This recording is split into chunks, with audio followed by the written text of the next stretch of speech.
Bienvenue dans les Logions du Bon Larron, le podcast où nous cherchons ensemble la lumière jusque sur la croix. Quand on évoque les plaies d'Égypte, on imagine souvent un dieu courroucé, frappant la terre et les hommes pour asseoir son autorité. Mais peut-être que tout cela n'est qu'une image, et si ces plaies n'étaient pas des châtiments, mais des révélations. On pourrait peut-être même parler de l'Apocalypse de Moïse.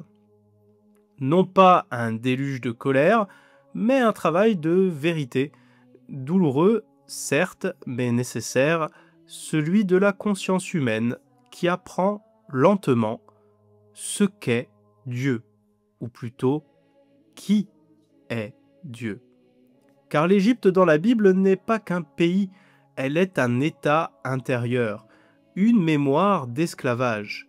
Elle est ce lieu de fascination pour la puissance, la sécurité, les idoles de la raison et du pouvoir. Et Pharaon, loin d'être un tyran lointain, est ce qui nous résiste, ce qui résiste en nous à la libération.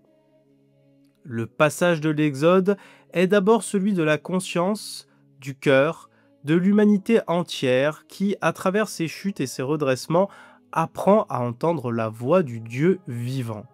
C'est pourquoi il faut lire ces textes à la lumière du Christ, comme d'ailleurs le demande le magistère de l'Église catholique dans Dei Verbum 16, ce que l'Ancien Testament contient est révélé dans le Nouveau, et le Nouveau est caché dans l'Ancien.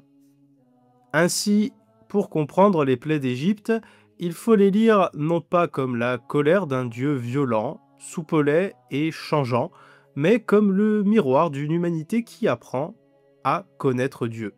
Un Dieu qui, dans l'histoire, éduque, purifie, guérit. Ce qui, dans le Christ, viendra révéler enfin ce que signifiait vraiment ce mot terrible et tendre « Je suis celui qui suis ». Ce Dieu-là n'est pas un maître de tonnerre, mais une présence qui libère. Et chaque plaie, loin d'être un châtiment, est une étape vers la Pâque intérieure, celle où l'homme quitte ses esclavages pour devenir enfin fils.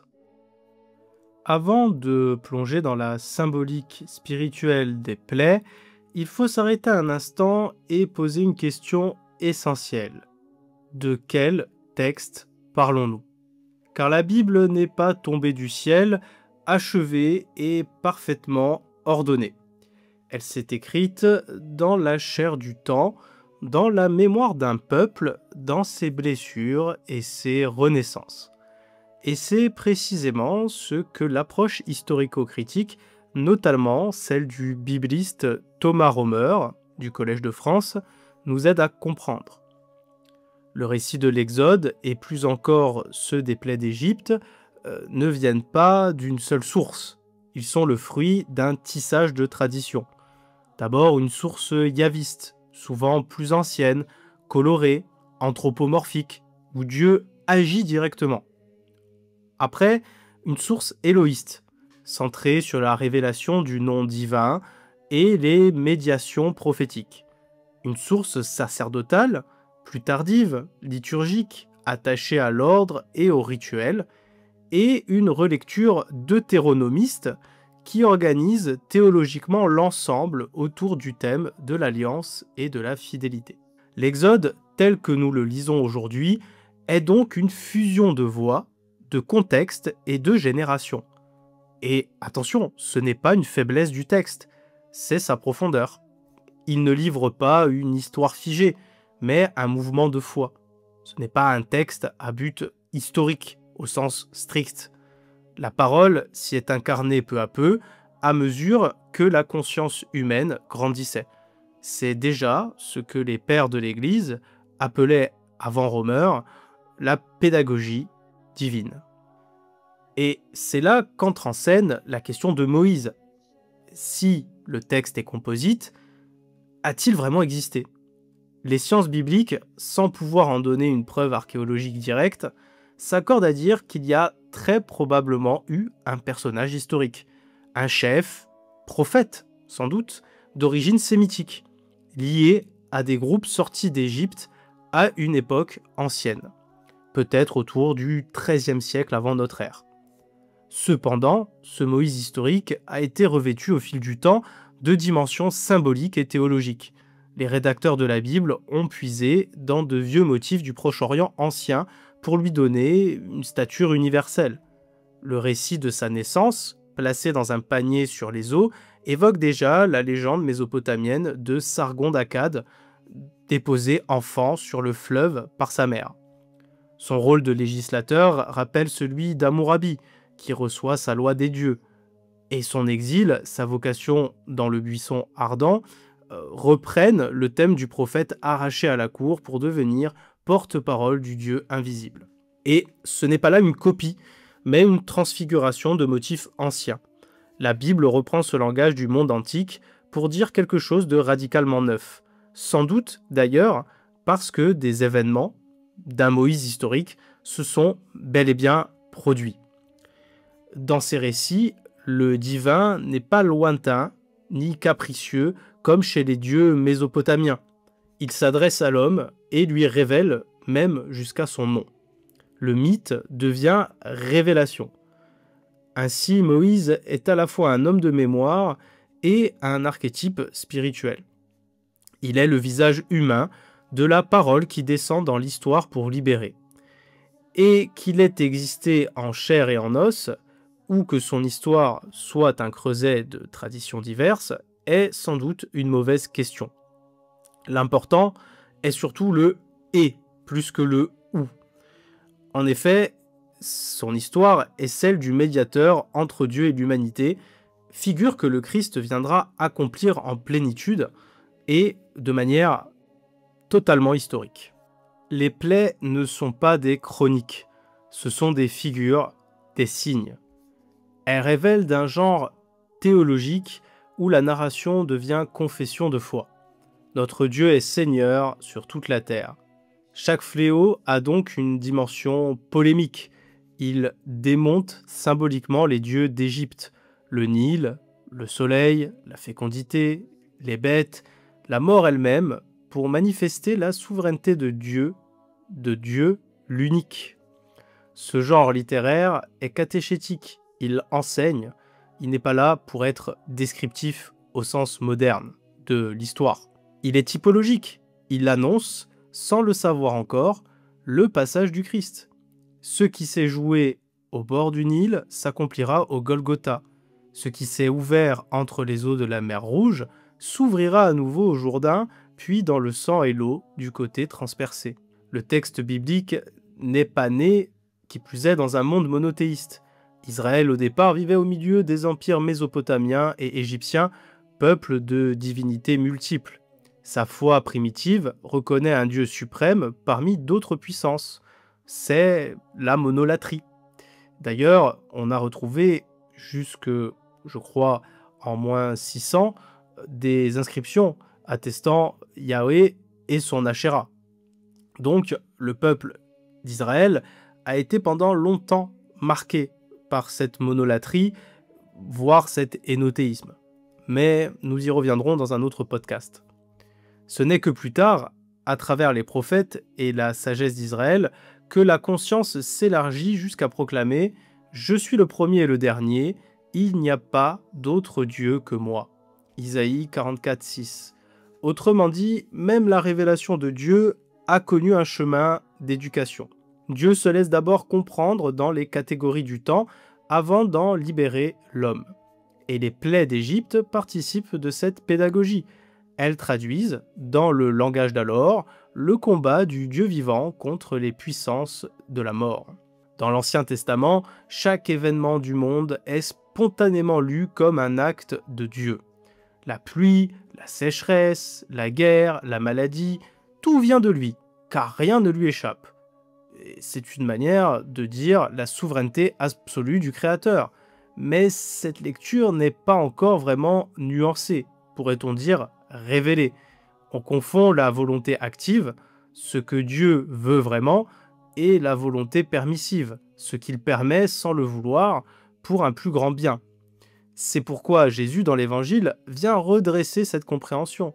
Quand on lui montre la tour de Siloé écroulée sur 18 personnes, en Luc 13, 1 à 5, il dit « Croyez-vous qu'ils étaient plus coupables que tous les autres ?» Non.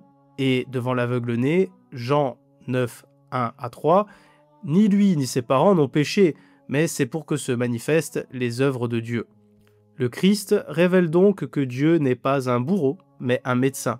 Il agit non pour punir, mais pour restaurer. L'Évangile devient la clé de lecture ultime de toute l'Écriture. Et c'est ici que la lecture chrétienne trouve sa juste place, car pour l'Église catholique, aucun passage de l'Ancien Testament ne peut être compris pleinement sans la lumière du Christ. Ce que les prophètes ont pressenti, ce que les sages ont murmuré, ce que les scribes ont écrit, tout cela trouve sa cohérence dans celui qui accomplit la loi sans l'abolir. Le magistère l'affirme clairement. Dans Dei Verbum 16, nous l'avons déjà dit, l'Ancien Testament reçoit son sens plénier à la lumière du Christ, et dans le catéchisme de l'Église catholique 128-130, la typologie lie les réalités anciennes, l'Exode, la Pâque, la traversée de la mer Rouge, comme des figures de l'œuvre du Christ, sa Pâque nouvelle, son baptême, son Eucharistie. Ces textes nous appellent et nous rappellent pour nous dire que la Bible n'est pas un document figé, mais une parole en croissance, qui se déploie dans le temps comme une germination de sens. Ainsi, la mer Rouge n'est pas seulement un événement ancien, mais déjà le signe du baptême à venir, le sang de l'agneau sur les linteaux, déjà la préfiguration du sang du Christ, Sauveur. La conséquence pour notre parcours est claire. Nous assumons l'épaisseur historique et littéraire du texte, son enracinement dans des cultures, des genres, des récits multiples, sans renoncer au sens spirituel. Car l'histoire porte la symbolique, et la symbolique accomplit l'histoire. L'une et l'autre ne s'opposent pas, elles s'appellent. Et c'est entre ces deux rives, celle du fait et celle du mystère, que l'homme de foi apprend à marcher. Il faut le redire. Si Dieu frappe, ce n'est jamais pour détruire mais pour guérir. Cette affirmation que répètent les pères de l'Église heurte souvent notre sensibilité moderne, habituée à penser Dieu comme un concept moral abstrait. Mais pour eux, Dieu est avant tout un médecin, et les plaies ne sont pas des châtiments, ce sont des diagnostics. Elles relèvent les zones malades de l'âme humaine, les idoles qui l'empoisonnent, le lien invisible qui l'enchaîne. Origène écrivait déjà au IIIe siècle « Quand Dieu châtie, il ne cherche pas la ruine, mais la conversion ». Grégoire de Nice, dans La vie de Moïse, prolonge cette intuition.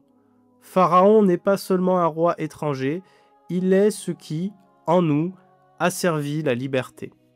Autrement dit, les plaies sont des révélations intérieures. Tout comme d'ailleurs les pharisiens dans l'Évangile ne sont pas juste là pour que nous, bons petits catholiques, nous nous sentions mieux que les autres qui, bien entendu, ne comprenaient rien au message de Jésus, là où nous sommes tout simplement géniales. En effet, elles ne tombent pas sur l'homme, elles surgissent de lui, ces plaies. Elles font éclater ce que le cœur retient, ce que l'esprit nie, ce que la conscience refoule. Le Dieu de l'Exode n'est pas un bourreau céleste, il agit comme le grand révélateur, celui qui ôte le voile sur nos captivités. Annick de Souzenel, dans l'Égypte intérieure, a repris avec audace cette lecture spirituelle. Elle écrit que les plaies ne sont pas la colère de Dieu, mais la douleur de la naissance, pourrait-on dire la douleur de l'enfantement. Dieu détruit ce qui doit mourir pour que vive ce qui doit naître. Saint Augustin, dans une formule lumineuse, dira « Dieu blesse pour guérir, il abat pour redresser ». Confession 1.13. Autrement dit, les plaies ne sont pas des actes de cruauté, ce sont des chirurgies de l'âme. Dieu incise là où le cœur s'est fermé, et parfois pour qu'un peuple entende l'appel de la liberté, il faut qu'il entende d'abord le fracas de ses chaînes. Les plaies d'Égypte ne sont donc ni des mythes barbares, ni des allégories naïves. Elles sont un miroir. Elles révèlent que la libération spirituelle est toujours une déchirure, que la sortie d'Égypte passe par un effondrement. Les 10 plaies d'Égypte ne sont donc pas seulement 10 malédictions tombées du ciel, comme malheureusement elles sont souvent résumées. En effet, elles sont avant tout 10 révélations, 10 moments où Dieu déchire le voile de l'illusion humaine. 10 fractures dans la conscience d'un peuple, mais aussi 10 blessures dans l'âme de chacun de nous. Comme le rappelait Origène et Grégoire de Nice, ces plaies doivent être lues non comme des événements extérieurs, mais comme des pédagogies spirituelles. Elles marquent les étapes de la conversion du cœur, cette lente libération des forces de mort qui nous habitent. Le corps du vieil homme, pourrait-on dire avec saint Paul. Annick de Souzenel, dans l'Égypte intérieure, l'exprimera ainsi. Dieu, pour faire naître l'homme intérieur, doit détruire l'homme ancien. Les plaies d'Égypte ne sont pas les coups de Dieu, mais les secousses de la naissance. Dans cette perspective, chaque plaie correspond à une transformation intérieure, un passage d'un état d'être à un autre, douloureux mais fécond. Et ce qui, historiquement, fut une déconstruction des dieux égyptiens, devient pour nous la déconstruction de nos idoles intérieures, celle du contrôle, de la possession, de la peur et de l'orgueil. Le Nil, symbole de la vie, devient sang. Ce qui nourrissait empoisonne.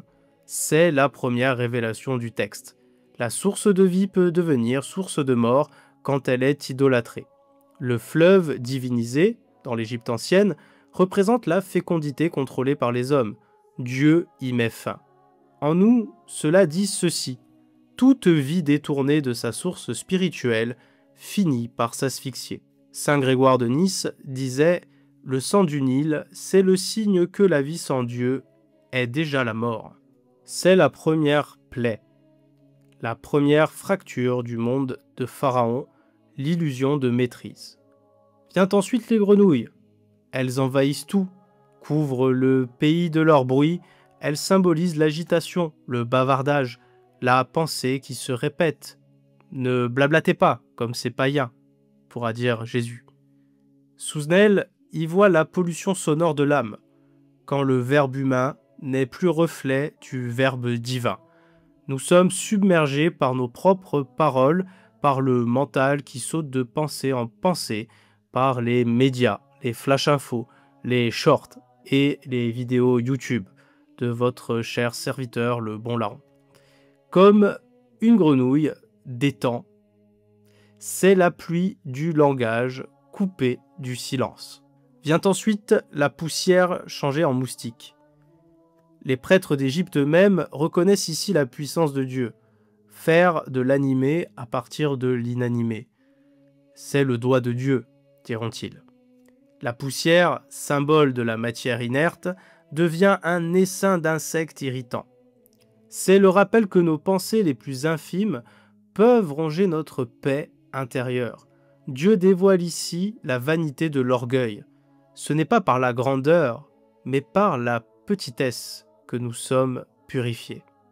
Vient ensuite les mouches vénéneuses. Elles représentent la corruption des affects, la rancune, la colère, la jalousie.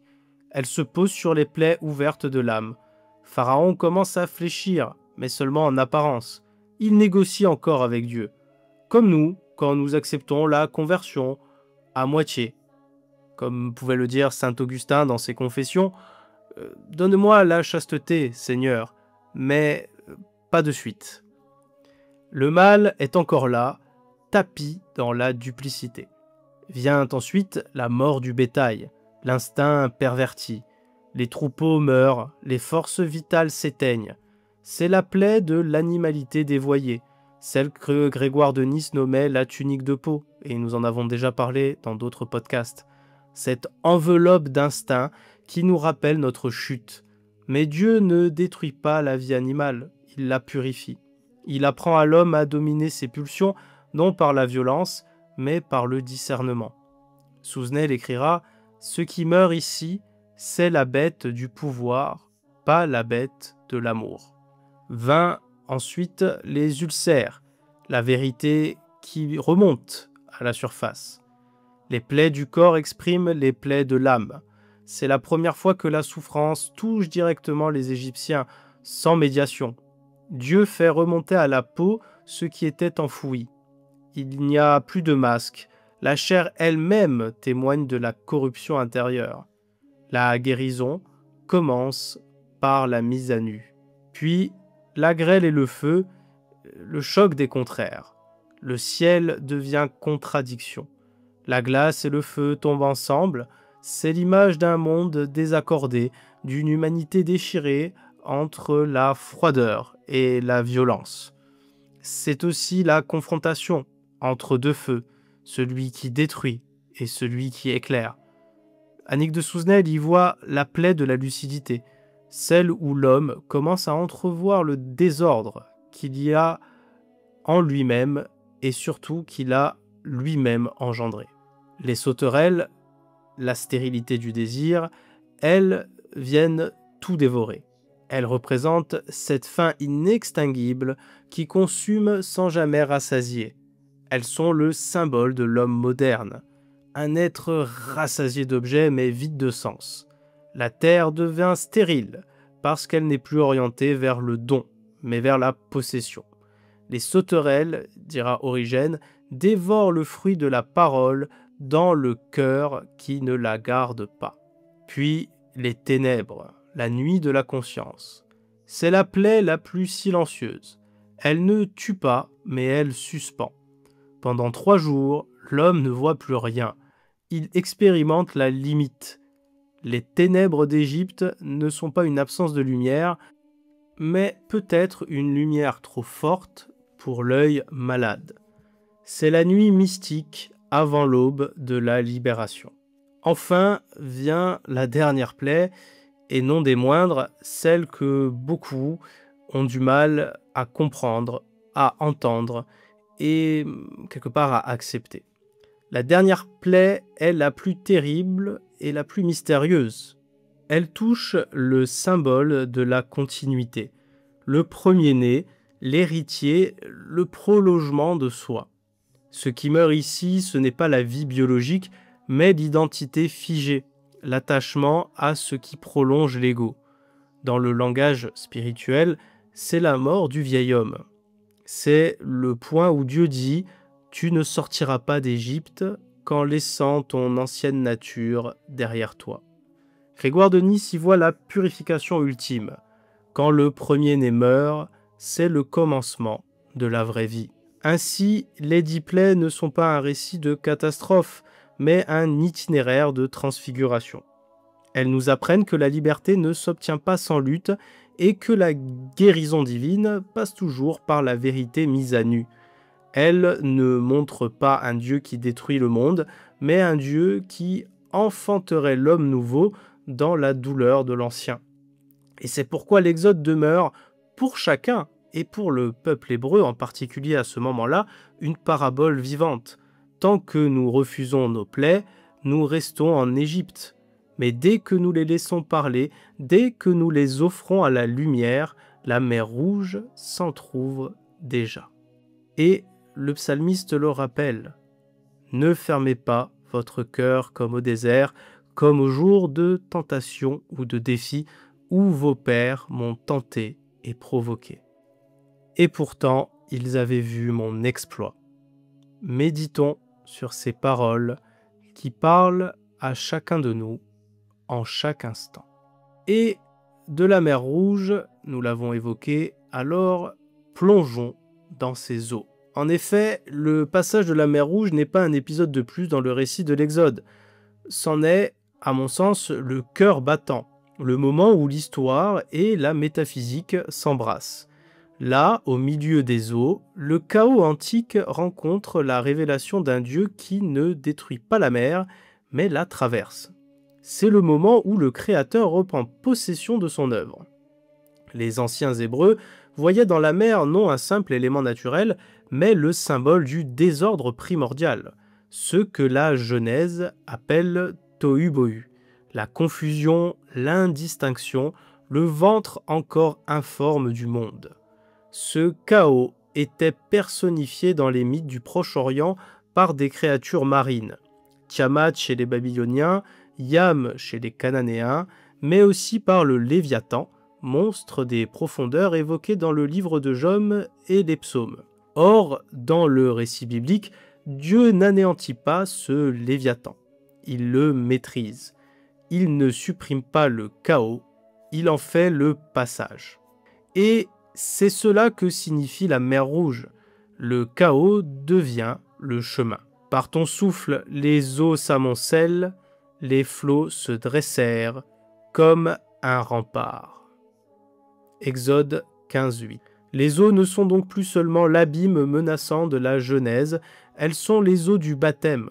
Ce que Dieu avait séparé au commencement, les eaux d'en haut et d'en bas, il le sépare à nouveau pour créer un peuple, ou plutôt le recréer. Le passage de la mer Rouge est une seconde création. Grégoire de Nice voit dans ce passage l'image même du salut. Le peuple passe au milieu des eaux comme l'âme traverse la mort. Ce n'est pas la mer qui engloutit, mais le péché. Vie de Moïse 2,86. Et on pourrait d'ailleurs avoir ici un écho à saint Paul qui dira « Le prix du péché, c'est la mort ». Ainsi, la mer Rouge devient le miroir du baptême. L'homme ancien y meurt, l'homme nouveau en émerge. Le Léviathan, ce symbole des forces du chaos, n'est plus un monstre à craindre, mais un symbole à transfigurer. Il représente les puissances intérieures qu'il faut dompter.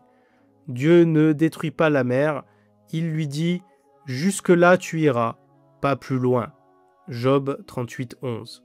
Le chaos est mis à son service, comme une matrice de renaissance. Annick de Souzenel le traduit à sa manière. Le Léviathan, c'est la bête de notre inconscient. Quand l'Esprit de Dieu la traverse, elle devient la monture du passage, dans l'Égypte intérieure. Elle retrouve ici la lecture des pères. Dieu ne supprime pas le désordre, il leur donne de l'intérieur. Le tohu-bohu n'est pas un ennemi, mais la matière première du monde, materia prima, ce que la parole façonne sans jamais annihiler. C'est aussi pourquoi, dans la théologie chrétienne, le baptême est un passage dans le chaos maîtrisé, sanctifié, transfiguré. L'eau n'y est pas simplement purificatrice, elle est ambivalente, comme la mer Rouge. Elle peut engloutir ou sauver, selon que l'on s'y enfonce par peur ou par foi. Et l'Esprit Saint qui planait sur les eaux au commencement, plane encore aujourd'hui sur celle du baptême. Il fait de la mer un tombeau et une matrice. Saint Cyril de Jérusalem écrit « Ce que la mer fit pour Israël, l'eau du baptême le fait pour toi. L'Égypte est engloutie, et toi, tu passes à la liberté. » Catéchèse baptismale 3,12. Ainsi, le récit de la mer Rouge n'est pas un miracle ancien, c'est une révélation cosmique. Dieu n'agit pas contre la nature, il agit en elle. Ce qu'il accomplit pour Israël, il le réalise dans chaque âme. Il sépare la lumière des ténèbres. Il fait jaillir la terre ferme de la mer du doute. C'est ici que l'on comprend pourquoi la mer Rouge, le tohu-bohu et le Léviathan sont indissociables. Ils désignent tous la même expérience, celle du chaos transfiguré par la parole. Dieu ne fuit pas le désordre. Il le pénètre, le traverse et le fait devenir lieu de passage. Mais il y a dans le psaume 104 une image encore plus étonnante, celle d'un Dieu qui joue avec le Léviathan. Voilà la grande mer, vaste et immense, où fourmillent sans nombre les animaux grands et petits, là vont et viennent les navires et ce Léviathan que tu as créé pour t'en jouer. Psaume 104, 25-26. Dieu ne combat pas le monstre, il joue avec lui. C'est le signe d'une souveraineté absolue, mais aussi d'une tendresse désarmante. Le chaos, aux yeux de Dieu, n'est pas une menace, mais un jouet entre ses mains. Ce jeu divin dit quelque chose de l'humour créateur, de cette liberté infinie qui ne craint rien, parce qu'elle aime tout. Et peut-être est-ce là le sens secret de la parole du Christ: si vous ne redevenez pas comme des petits enfants, vous n'entrerez pas dans le royaume des cieux. Matthieu 18, 3. Redevenir enfant, c'est retrouver le regard de Dieu sur le Léviathan. Ce regard qui ne craint pas le chaos, mais s'en amuse parce qu'il en connaît la fin. C'est la vision du Créateur qui ne voit pas le monstre, mais le jeu des forces qu'il a lui-même suscité. Ainsi, la sagesse divine n'est pas une froide maîtrise, mais une joie souveraine. Soyez dans la joie. Dieu ne triomphe pas par la violence, mais par le rire. Ce rire d'en haut, qui, comme dit le psaume 2, se rit des nations et de leurs prétentions. Car le Léviathan, c'est tout ce que l'homme redoute en lui-même, ses abîmes, ses désirs, ses vertiges. Et Dieu, en le domptant, nous apprend à jouer avec nos ténèbres, à les apprivoiser, à en faire le lieu d'un passage. Redevenir comme des enfants, c'est donc cela, c'est cesser de craindre la mer et apprendre à y nager sous le regard du Père. C'est comprendre que le chaos n'est pas la fin du monde, mais le commencement du royaume.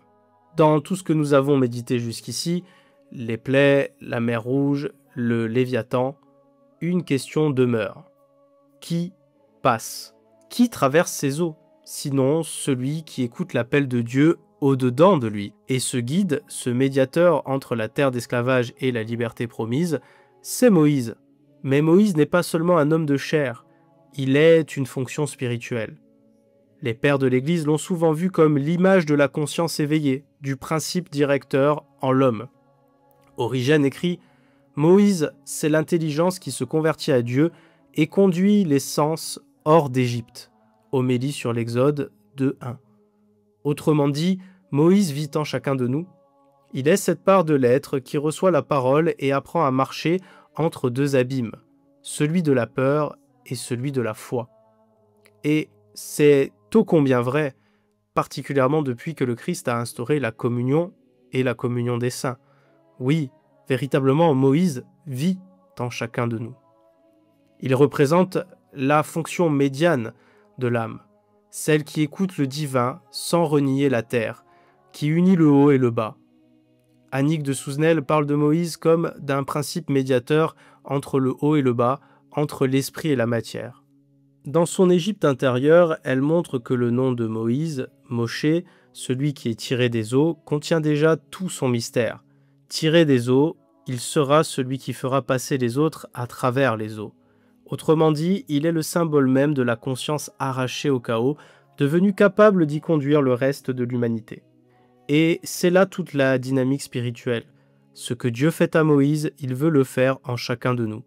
Il veut que surgisse au cœur de notre confusion un principe d'écoute, une voix intérieure qui sache dire « Lève-toi, pars et traverse la mer ».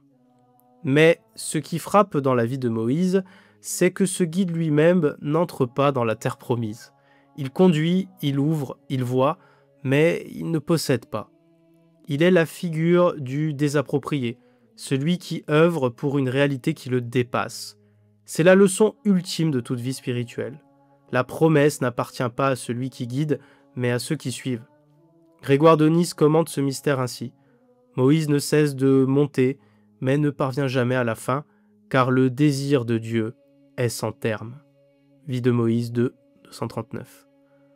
Ainsi, la montée du Sinaï n'est pas un but, mais un mouvement perpétuel. Le sommet, c'est le passage lui-même. Moïse est donc cette voix en nous qui nous apprend à marcher sans posséder. Il nous enseigne la foi non comme une conquête, mais comme une marche, comme un chemin. Il est la figure du pèlerin intérieur, du chercheur de Dieu qui ne s'installe nulle part, car chaque étape le conduit à une profondeur nouvelle. Et quand il frappe le rocher pour en faire jaillir l'eau, ce rocher, dit saint Paul, c'était le Christ. 1 Corinthiens 10,4. Autrement dit, Moïse frappe le cœur de Pierre pour que la source du Christ jaillisse en nous. À ce point du récit, tout devient clair. L'Exode n'est pas seulement l'histoire d'un peuple, mais l'anatomie de l'âme humaine, à l'image du château intérieur de sainte Thérèse d'Avila. Pharaon, c'est l'ego qui résiste. L'Égypte, c'est le monde de nos attachements.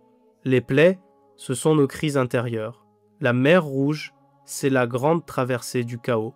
Et Moïse, c'est cette part de nous qui écoute la voix du buisson ardent, ce feu qui brûle sans consumer, symbole de la présence. Annick de Souzenel dira « Le buisson qui brûle en Moïse est le même feu qui brûle dans l'homme quand Dieu l'appelle à être créateur avec lui. » Moïse, dans son essence, n'est donc pas un législateur du passé, mais un archétype de l'âme en chemin, une véritable présence vivante dans la communion des saints. Son bâton, c'est la verticalité retrouvée, sa voix, la parole rétablie, ses tables de la loi, la mémoire du cœur. Et quand il lève la main sur la mer, c'est notre foi qu'il élève au-dessus du tumulte. Il ne sépare pas seulement les eaux, il sépare la peur de la confiance. C'est pourquoi, dans la tradition spirituelle, la figure de Moïse devient le modèle du contemplatif. Celui qui reçoit la loi sur la montagne, c'est celui qui, dans le silence, accueille la parole non écrite, la parole vivante. Ce n'est pas un prophète d'interdit, mais un mystique de la présence. Et quand il descend du Sinaï, son visage brille d'une lumière que nul ne peut fixer. C'est la lumière de Dieu qui habite le regard de l'homme qui a traversé déjà la mer. Ainsi, Moïse résume en lui toute la dynamique spirituelle. La sortie de l'ombre, la traversée du chaos, la rencontre du feu, la parole donnée et reçue. Il est la preuve que Dieu ne se révèle pas d'abord à l'extérieur, mais dans la marche intérieure. Et si Moïse ne pénètre pas dans la terre promise, c'est peut-être pour nous dire que la vraie promesse n'est pas un lieu, mais un état d'être, celui de la conscience, devenue transparente à la lumière de Dieu.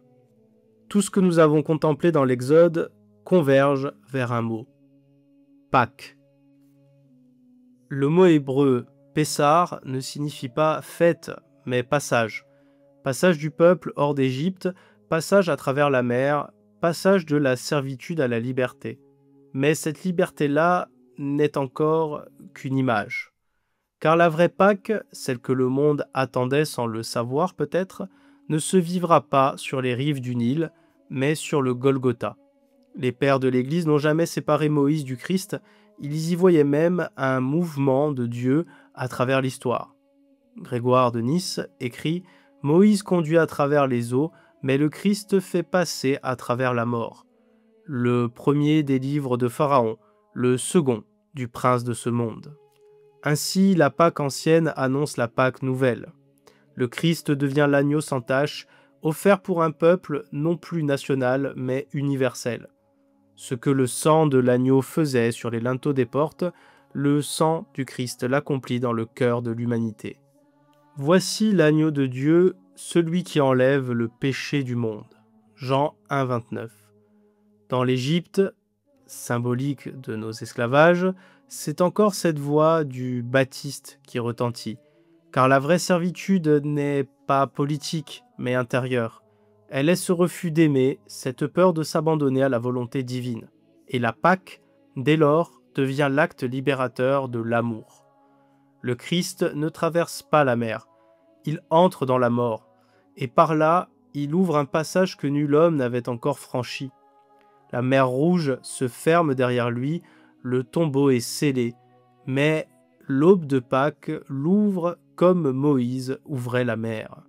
La lumière du troisième jour est la même parole qui, au commencement, séparait la lumière des ténèbres. Saint Paul le dit ainsi.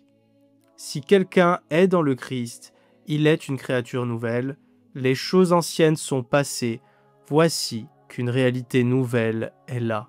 2 Corinthiens 5, 17. C'est cela la vraie sortie d'Égypte, la sortie du vieil homme. La mer du baptême devint le seuil du royaume. Et Moïse, figure de la conscience éveillée, trouve son accomplissement dans le Christ, l'homme accompli, médiateur entre Dieu et l'humanité. Annick de Souzenel, dans l'Égypte intérieure, dira ceci « L'homme du Christ n'est plus celui qui échappe à la mort, mais celui qui la traverse et la transfigure. » C'est la clé de toute théologie du salut. Dieu ne supprime pas le mal, il le retourne, il le convertit. Il ne retire pas la croix, il en fait un passage. De même que le chaos devient mer ouverte, la mort devient porte de la vraie vie. Et ce passage n'est pas qu'un événement passé, il se rejoue en chaque Eucharistie dans ce mystère si simple que le monde, malheureusement, voit de moins en moins. Le pain rompu est la mer rouge, séparée, devenue limpide. La coupe versée est l'eau changée en sang, non plus pour frapper, mais pour vivifier. Chaque messe est un exode miniature où Dieu, encore et toujours, fait passer son peuple à travers la mort. La Pâque n'est donc pas seulement une fête liturgique, c'est la respiration même de l'univers. C'est la pulsation de Dieu dans le temps, son battement d'amour dans la chair. Et tout l'homme, à son heure, devra traverser sa propre mer, se laisser conduire par le Moïse intérieur vers la lumière qui ne s'éteint plus. L'Exode, le Léviathan, la mer, Moïse, la croix, tout converge vers une seule révélation, le passage est le nom secret de Dieu. Celui qui est celui qui fait passer, et celui qui se confie à lui découvre que la mort n'est pas la fin, mais le commencement d'un chant nouveau. Je chanterai pour le Seigneur, éclatante est sa gloire, il a jeté dans la mer cheval et cavaliers. Exode 15, 1. Il y a dans le cœur de chaque homme une mer qui ne s'ouvre pas, un abîme d'eau lourde où l'on garde enfouis ses défaites, ses refus, ses idoles.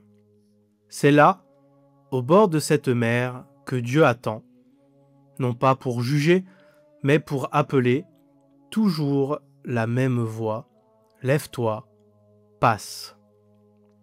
Ce n'est pas une injonction, c'est un murmure, la voix qui crée encore, comme au premier jour, le souffle qui fend les eaux, qui sépare la peur de la confiance. Et l'on comprend alors, Dieu n'est pas celui qui nous tire du monde, il est celui qui nous apprend à le traverser. Le monde moderne, lui, redoute le passage, il veut figer, sécuriser, conserver, rendre immortel. Il bâtit des tours pour ne plus avoir à traverser les mers, mais la foi, depuis Moïse, depuis le Christ, ne connaît pas d'autre chemin que celui du passage. Chaque vie, chaque crise, chaque mort même, n'est qu'un seuil vers plus de lumière, vers plus de vie. Dieu n'a jamais promis d'éviter les eaux, mais d'y faire un chemin. Et parfois, le passage se fait même sans éclat. Il se fait dans le silence d'un cœur qui consent. Dans la nuit de Gethsémani, quand le Fils dit « Que ta volonté soit faite », dans cette parole, toute la mer du monde s'est ouverte à jamais. Peut-être que le Léviathan, ce monstre ancien, c'est simplement ce que nous craignons d'affronter, nos ténèbres, nos désirs, notre chaos. Mais Dieu, dit le psaume, s'en joue, il ne le combat pas, il en fait un jeu. Et si nous redevenions comme ces petits-enfants, nous comprendrions que le monde n'est pas un piège, mais une initiation. Le chaos n'est pas notre fin, c'est notre passage. Alors, que reste-t-il à faire, sinon marcher? Comme Moïse, avancer entre les murs d'eau, comme le Christ, porter sa croix, traverser la mort, comme l'Esprit, planer sur les eaux pour y faire naître la lumière. C'est cela la foi, non pas croire que la mer s'ouvrira, mais poser le pied avant qu'elle ne le fasse. Et peut-être qu'au fond, c'est cela le royaume, un monde où chaque abîme devient passage, où chaque monstre devient une danse, où la mer n'effraie plus parce qu'on y a reconnu le visage du Père. Merci d'avoir marché avec moi à travers ces eaux anciennes. Ce n'était pas un voyage dans le passé, mais un passage intérieur. Les plaies d'Égypte, la mer Rouge, le Léviathan, Moïse, tout cela n'était qu'un miroir, car Dieu ne raconte jamais des histoires pour hier, il nous parle de nous, il nous parle de notre humanité, il nous parle d'aujourd'hui.